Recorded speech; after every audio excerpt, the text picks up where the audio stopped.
Welcome sa Grow Garden. Pinagpatuloy ko yung tomato method at meron na ding blueberry.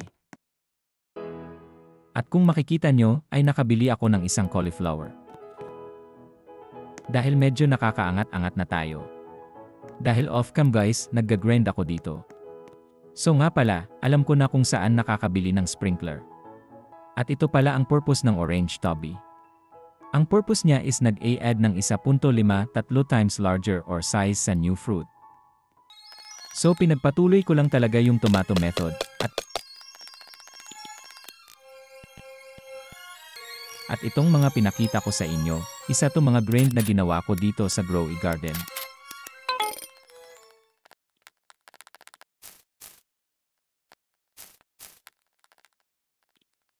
Ito na yung progress guys. May nagbigay sa akin ng pet, gusto ko sana ipa-giveaway sa mga magsa-subscribe. Kaya click that subscribe button, libre lang mag-subscribe, kaya subscribe na may pet ka pa. And so far so good guys, pumapaldo na tayo. Kung nagtataka kayo guys kung bakit may cactus at rosy flower, dahil po sa summer harvest, yan yung mga nakuha kong rewards. At meron ako guys bagong method, ito ay ang rosy flower method. Watch. Tignan nyo naman yan guys, haha. Let's see kung magkano. How much is this worth? 1M, gagi, haha, let's go. Paldo.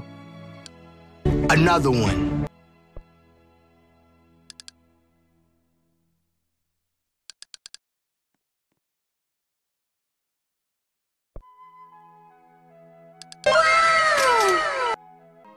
Rosy flower method, let's go.